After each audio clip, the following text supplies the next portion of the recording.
Welcome to my channel. Hi friends, ಎಲ್ಲರೂ ಹೇಗಿದ್ದೀರಾ? ನಾನು ನಿಮ್ಮ ಪ್ರೀತಿಯ ಶಿಲ್ಪಾ ಶುಭಾಷಿಣಿ. ಇವತ್ತು ಕೆಲವೊಂದು ಸೂಪರ್ ಟಿಪ್ಸ್ಗಳನ್ನ ನಿಮ್ಮ ಜೊತೆ ಶೇರ್ ಮಾಡ್ಕೊತಾ ಇದ್ದೀನಿ.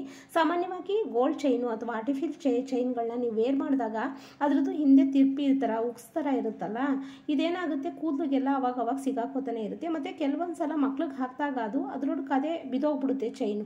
ಅಂಥ ಟೈಮಲ್ಲಿ ನಾವೇನು ಮಾಡಬೇಕು ಅಂದರೆ ಇದನ್ನು ವೇರ್ ಮಾಡಾದಮೇಲೆ ಇದನ್ನು ಹಿಂದೆ ಗಮ್ ಟೇಪಿಂದ ಸುತ್ತೋದ್ರಿಂದ ಯಾವುದೇ ರೀತಿ ಕಿತ್ತು ಹೋಗಲ್ಲ ಮತ್ತು ಕೂದಲಿಗೂ ಕೂಡ ಅಂಟ್ಕೊಳ್ಳಲ್ಲ. ನೆಕ್ಸ್ಟ್ ಟಿಪ್ ಯಾವುದಪ್ಪ ಅಂದರೆ, ಒಂದು ಪೇಪರಿಂದ ನಾವು ಚುರುಮುರಿ ತಿಂತೀವಲ್ಲ, ಆ ರೀತಿ ಪಟ್ಟನ ಕಟ್ಕೊಂಡು ಅದರೊಳಗಡೆ ರಂಗೋಲಿನ ಹಾಕ್ಕೊಂಡು ಈ ರೀತಿ ರಂಗೋಲಿನ ಬಿಡೋದ್ರಿಂದ ಯಾರ್ಯಾರಿಗೆ ರಂಗೋಲಿ ಬಿಡೋದು ಕಷ್ಟ ನಮಗೆ ಅನ್ನೋರಿಗೆ ಈ ರೀತಿ ತುಂಬ ಈಸಿಯಾಗಿ ರಂಗೋಲಿನ ಬಿಡ್ಬೋದು. ನೀವು ಕೂಡ ಮನೇಲಿ ಒಂದ್ಸಲ ಟ್ರೈ ಮಾಡಿ.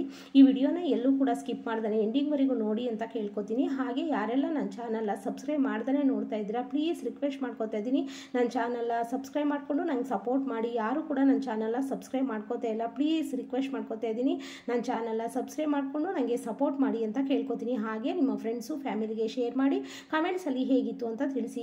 ನೋಡಿ, ತುಂಬ ಈಸಿಯಾಗಿ ಚಿಕ್ಕ ಮಕ್ಕಳಿಂದ ದೊಡ್ಡ ಮಕ್ಳಿವರೆಗೂ ಕೂಡ ಯಾರಿಗೆ ರಂಗೋಲಿ ಬಿಡಿಸೋದು ಇತ್ತೀಚಿನ ದಿನಗಳಲ್ಲಿ ಕೆಲವರು ಬರೋದೇ ಇಲ್ಲ ಅಂಥವರೆಲ್ಲ ಈ ರೀತಿ ಟಿಪ್ಸ್ಗಳನ್ನ ಫಾಲೋ ಮಾಡಿ ರಂಗೋಲಿಗಳನ್ನ ಬಿಡೋದ್ರಿಂದ ತುಂಬ ಈಸಿಯಾಗಿ ನೀಟಾಗಿ ರಂಗೋಲಿನ ಬಿಡ್ಬೋದು.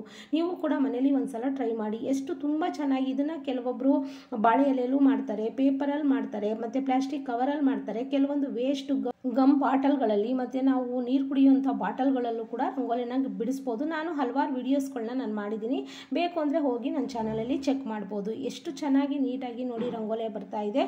ಚಿಕ್ಕ ಮಕ್ಳಿಗೂ ಕೂಡ ಈ ರೀತಿ ಎಂಕರೇಜ್ ಮಾಡೋದ್ರಿಂದ ಅವರು ಕೂಡ ಬೇಗ ಈಸಿಯಾಗಿ ರಂಗೋಲಿ ಬಿಡೋದನ್ನ ಕಲಿತಾರೆ.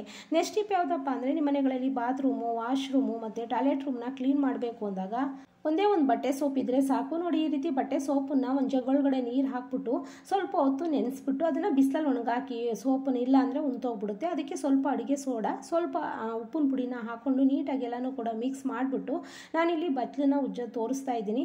ತುಂಬ ಹಳೆಯ ಕಲೆಗಳಿದ್ದರೆ ಅದು ಕೂಡ ತುಂಬ ಚೆನ್ನಾಗಿ ನೀಟಾಗಿ ಕ್ಲೀನ್ ಆಗುತ್ತೆ. ಸ್ವಲ್ಪ ಹಾಕ್ಬಿಟ್ಟು ಅದನ್ನು ಎಲ್ಲ ಕಡೆ ಸ್ಪ್ರೆಡ್ ಮಾಡಿಬಿಟ್ಟು ಒಂದು 5 ನಿಮಿಷ ಹಾಗೆ ಬಿಟ್ಬಿಡಿ. ಅಲ್ಲಿ ಎಲ್ಲೆಲ್ಲಿ ಕಪ್ಪು ಕಲೆಗಳಿರುತ್ತೆ ಅಥವಾ ಎಲ್ಲೆಲ್ಲಿ ಜಾರ್ ಥರ ಇರುತ್ತೆ ಅಲ್ಲೆಲ್ಲ ನೀವು ಬ್ರಷಿಂದ ಸಹಾಯದಿಂದ ಸ್ವಲ್ಪನೇ ತಿಕ್ತಾ ಬನ್ನಿ. ಆಮೇಲೆ ಅದು ನೀಟಾಗಿ ಉಂತಿರುತ್ತಲ್ಲ, ತುಂಬ ಚೆನ್ನಾಗಿ ನೀಟಾಗಿ ಕ್ಲೀನ್ ಆಗುತ್ತೆ. ನೋಡಿ, ನಾನು ಇಲ್ಲಿ ಹಲ್ಲುಜ್ಜ ಬ್ರಷಿಂದ ಈ ಎಡ್ಜೆಲ್ಲನೂ ತುಂಬ ಚೆನ್ನಾಗಿ ನೀಟಾಗಿ ಕ್ಲೀನ್ ಮಾಡ್ಕೋತಾ ಇದ್ದೀನಿ.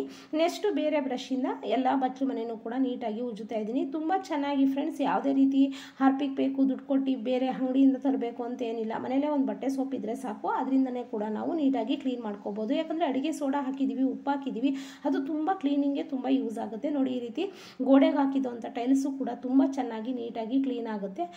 ನೀವು ಕೂಡ ಮನೇಲಿ ಈ ಟಿಪ್ಸ್ನ ಒಂದ್ಸಲ ಟ್ರೈ ಮಾಡಿ ಅಂತ ಕೇಳ್ಕೊತೀನಿ. ನೆಕ್ಸ್ಟ್ ಏನಪ್ಪ ಅಂದರೆ, ಇದನ್ನು ನೆಕ್ಸ್ಟು ಇದು ಟಾಯ್ಲೆಟ್ ರೂಮ್ಗೆ ಹಾಕ್ಬಿಟ್ಟು ನಾನು ಒಂದು 5 ನಿಮಿಷ ಬಿಟ್ಟು ನೆಕ್ಸ್ಟ್ ಬ್ರಷಲ್ಲೆಲ್ಲನೂ ಉಜ್ಜುತ್ತಾ ಇದ್ದೀನಿ. ತುಂಬ ಚೆನ್ನಾಗಿ ನೀಟಾಗಿ ಕ್ಲೀನ್ ಆಯಿತು ಫ್ರೆಂಡ್ಸ್. ನೀವು ಕೂಡ ಮನೇಲಿ ಇದನ್ನು ಟ್ರೈ ಮಾಡಿ ಅಂತ ಕೇಳ್ಕೊತೀನಿ. ಹಾಗೆ ಇಷ್ಟ ಆದರೆ ಒಂದು ಲೈಕ್ ಕೊಡೋದು ಮರಿಬೇಡಿ, ಪ್ಲೀಸ್ ರಿಕ್ವೆಸ್ಟ್ ಮಾಡ್ಕೊತಾ ಇದ್ದೀನಿ. ನನ್ನ ಚಾನಲ್ನ ಸಬ್ಸ್ಕ್ರೈಬ್ ಮಾಡ್ಕೊಳ್ಳಿ, ಯಾಕಂದರೆ ನನಗೆ ವ್ಯೂಸು ಆಗ್ತಾ ಇಲ್ಲ ಮತ್ತು ಸಬ್ಸ್ಕ್ರೈಬರು ಜನಗಳು ಯಾರು ಕೂಡ ಮಾಡ್ಕೋತಾ ಇಲ್ಲ. ಪ್ಲೀಸ್ ರಿಕ್ವೆಸ್ಟ್ ಮಾಡ್ಕೊತಾ ಇದ್ದೀನಿ, ಸಬ್ಸ್ಕ್ರೈಬ್ ಮಾಡ್ಕೊಳ್ಳಿ. Thank you so much.